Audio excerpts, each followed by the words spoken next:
You don't want to take. That's Wait, okay. wait. That's okay. You try with the Smart. She's got cheese. Is the good. এক যুগের উপরে আমেরিকায় থাকি, American পাসপোর্টটাই আমার নাই। আমাদের কারুর এই মুহূর্তে কোনো পাসপোর্ট নাই, খুবই দুঃখজনক, তাই না? চলেন গল্পটা বলি এবং শোনেন। কত বছর বাংলাদেশে যায় না, গত 8-9 বছর বাংলাদেশে যায় না। কেন যায় না? আমাদের পাসপোর্ট নেই তার জন্য?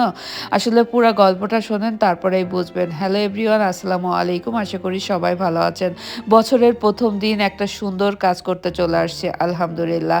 আমি সিটিজেন হয়েছি আরও 5 বছর আগে, 5-6 বছর আগে আমি আমেরিকান সিটিজেন হয়েছি এবং আমার পাসপোর্ট নেওয়ার কথা আরও 5 বছর আগে। কিন্তু সিটিজেন হয়ে সিটিজেনের সার্টিফিকেট নিছি ঠিকই, পাসপোর্ট বানানো হয়নি, কারণ আমেরিকান পাসপোর্ট দিয়ে তো আমাদের আর কোথাও যাওয়া হয় না, এই জন্য এত গরজ করি নাই। তো এই বছরের শুরুতেই তাজিমের বাবা সকাল সকাল বলল, চলো আমরা বছরের প্রথম দিনই পাসপোর্টগুলো করে ফেলি, কারণ আমাদের কারোর পাসপোর্ট নাই। আমাদের কারোর পাসপোর্ট নাই আমি বলতে চাচ্ছি তাজিমের বাবা এবং তানিম, এদের 3 জনের পাসপোর্ট আছে। আমরা সবাই আমেরিকান মানে সিটিজেন আর কি। তো এদের 3 জনের পাসপোর্ট আছে, কিন্তু এক্সপায়ার হয়ে গেছে। আর আমার আর তাকিব বেবির বয়স প্রায় 4 বছর, আর আমার হচ্ছে গিয়ে 5 বছর 6 বছর হয়ে গেছে সিটিজেন। তো দেখেন কত ছবি, হাজার হাজার লক্ষ লক্ষ ছবি। এটা একটা স্টুডিও, আর এই মহিলাটা হচ্ছে গিয়ে 30 বছর ধরে এই স্টুডিওটাতে ছবি তোলে। সে এত ভালো, মহিলাটা বলার মতো না, কিন্তু ছবি একদম ভালো তোলে না।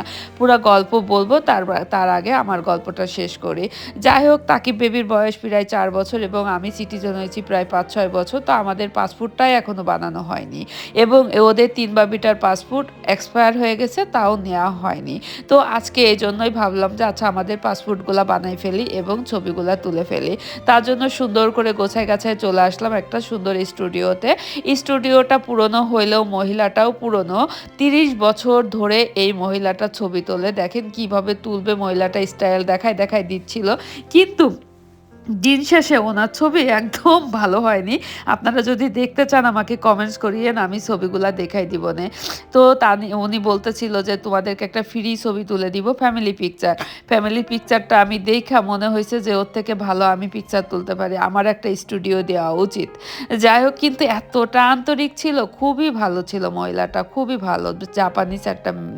জাপানিজ একটা মহিলা, খুব ভালো। যাই হোক, কাজের কথায় আসি। তো আপনারা চাইলে এখানে স্টুডিওতে ছবিগুলো তুলে নিতে পারেন পাসপোর্টের জন্য। বাংলাদেশের মতো সুন্দর একটা স্টুডিও এটা।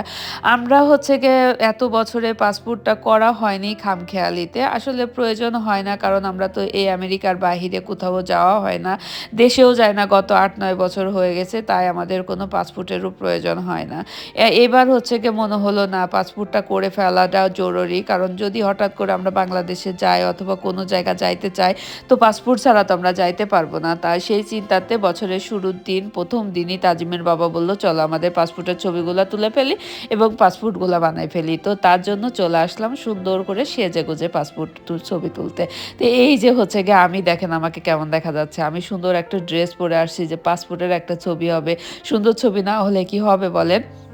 এই যে আমাদের টোটাল বিল হলো $100, $100 নিল আমাদের 5 জনের ছবি তুলতে। তো কত বাংলা টাকা, দেখেন কত টাকা। বাংলাদেশে যদি এই ছবিগুলো তুলতাম কত টাকা নিত বলেন? তো আর এই মক্কার ছবিগুলো দেখে তো আমি অবাক। মহিলাটা নন মুসলিম, কিন্তু মক্কার অনেক ছবি ওনার কাছে আছে, উনি এই ছবিগুলো আমাদেরকে গিফট করলো।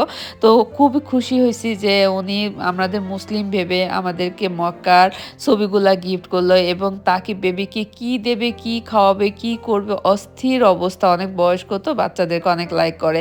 দেখেন কত কিছু বের করে নিয়ে এসে দিচ্ছে তাকে বেবিকে, কি নিলে খুশি হবে সে, এই চিন্তা তার।